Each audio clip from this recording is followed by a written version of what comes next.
Assalamualaikum warahmatullahi wabarakatuh.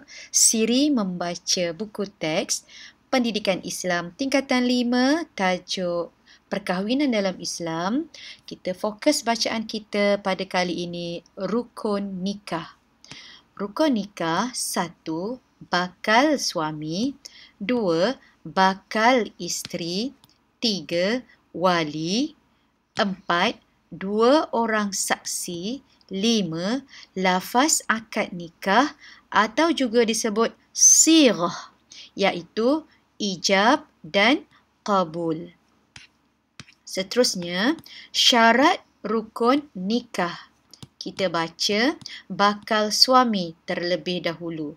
Siapakah bakal suami?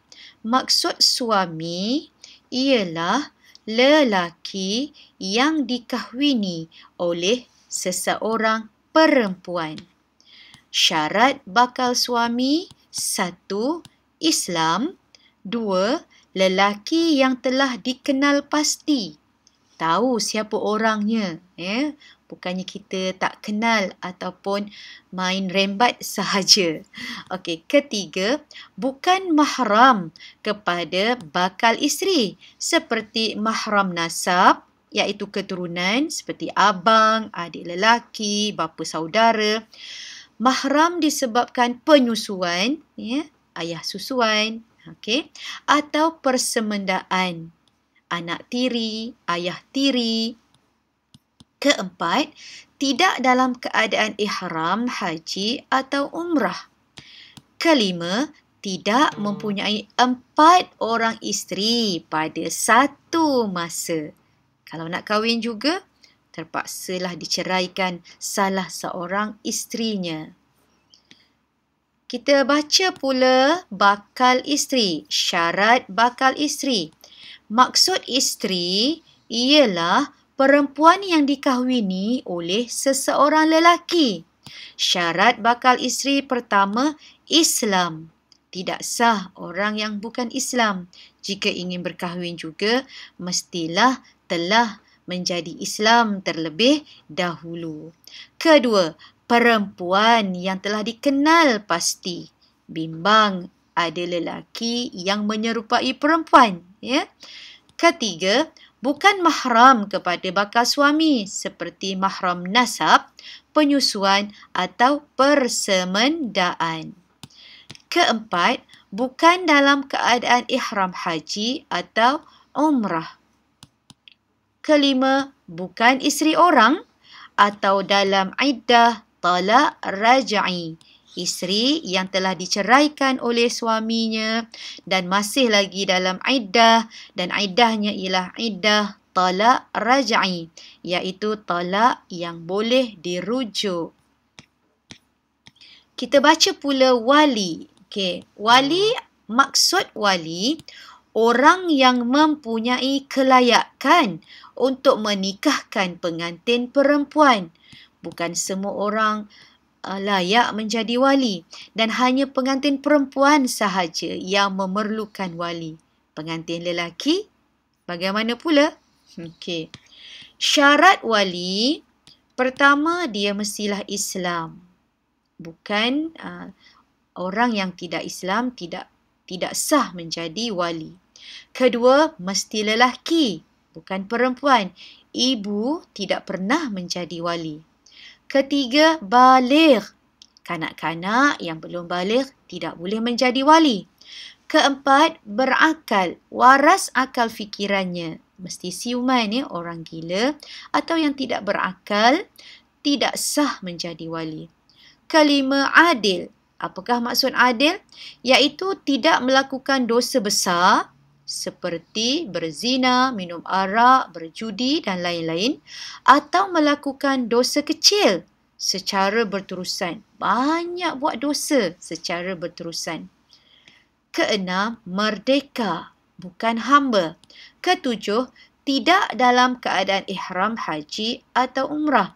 Nampaknya orang yang dalam keadaan ihram haji atau umrah tidak boleh berkahwin dan juga tidak boleh menjadi wali. Ke-8, tidak dipaksa mewalikan. mesti dengan kerelaan hati. Kesembilan, tiada penyakit yang mencacatkan fikiran seperti nyanyuk atau gila. Kesepuluh, mampu memelihara dan menguruskan hartanya. Maksudnya bukan bankrupt atau muflis. Kita baca pula susunan wali. Yang pertama ialah kategori wali mujbir. Siapakah dia wali mujbir? 1. Bapa. 2. Datuk sebelah bapa dan ke atas. Apa maksudnya? Bapa, datuk, lepas datuk, onyang, tok nyang dan ke atas, ya. Sebelah bapa. Manakala wali bukan mujbir, dimulai dengan adik-beradik lelaki seibu sebapa, adik-beradik lelaki sebapa, sebapa maksudnya sama ayah, lain ibu. Kelima, anak saudara lelaki daripada adik-beradik lelaki seibu sebapa. Keenam, anak saudara lelaki daripada adik-beradik lelaki sebapa. Anak abang, anak lelaki abang atau anak lelaki, adik lelaki kita yang seibu sebapa atau sebapa. Ketujuh, anak lelaki kepada anak saudara lelaki seibu sebapa. Kelapan, anak lelaki kepada anak saudara lelaki sebapa. Kesembilan, bapa saudara. Baru bapa saudara, ya. Bapa saudara sebelah bapa seibu sebapa. Sebelah ayah, uncle sebelah ayah. Kesepuluh, bapa saudara sebelah bapa sebapa. Kesebelas, sepupu lelaki daripada bapa saudara sebelah bapa seibu sebapa. Anak pakcik kita yang daripada adik-beradik ayah. Ke-12, sepupu lelaki daripada bapa saudara sebelah bapa sebapa. Dan yang ke-13 ialah wali hakim. Wali hakim bukan wali nasab. Ya? Wali hakim ialah orang yang dilantik oleh sultan atau mahkamah ataupun pejabat agama negeri untuk menjadi hakim ataupun untuk menjadi wali. Dengan syarat sebab perpindahan wali nasab iaitu wali keturunan kepada wali hakim. 1. Tidak mempunyai wali nasab. Tiada ayah, tiada abang, mungkin ahli keluarganya telah meninggal dunia. Kedua, wali nasab berada jauh melebihi 2 marhalah. Ketiga, wali nasab hilang dan tidak dapat dikesan. Keempat, saudara baharu, baru memeluk Islam, mu'allaf. Ayahnya bukan Islam, sedangkan syarat wali tadi mestilah Islam. Ya? Yang tiada wali nasab yang layak. Kelima, anak tidak sah taraf, iaitu anak di luar nikah. Anak hasil daripada persetubuhan di luar nikah. Anak tidak sah taraf perlu diwalikan oleh wali hakim. Keenam, wali dalam ihram haji atau umrah. Ya, wali tidak boleh berada dalam ihram haji atau umrah. Ketujuh, wali enggan mewalikan pernikahan. Mungkin ada pergaduhan dan sebagainya. Wali mesti menjelaskan ataupun membuktikan beliau enggan menikahkan perkahwinan tersebut, maka akan berpindah kepada wali hakim untuk mengahwinkan perempuan tadi. Ke-8, wali sendiri yang hendak berkahwin dengan perempuan tersebut dan tiada wali lain yang setaraf. Siapakah orang itu? Iaitu sepupu.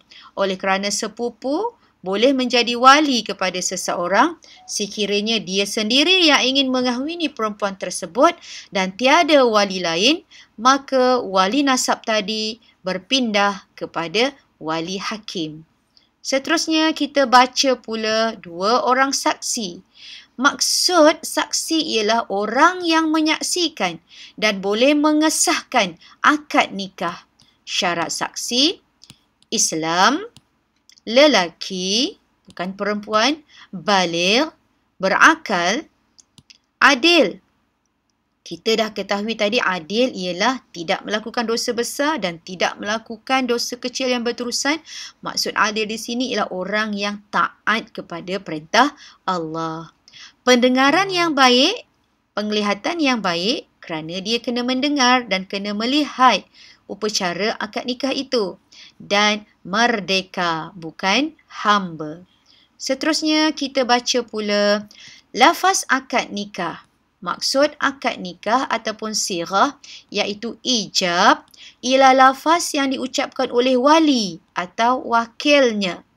Qabul ialah lafaz yang diucapkan oleh bakal suami atau wakilnya. Contohnya, aku nikahkan engkau dengan anak perempuanku. Itu ialah ijab, wali yang melafazkannya. Manakala qabul pula, iaitu pengantin lelaki menjawab, aku terima nikahnya anak perempuanmu. Okey.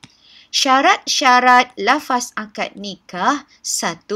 Menggunakan lafaz kahwin atau nikah atau terjemahan yang tepat daripada kedua-duanya.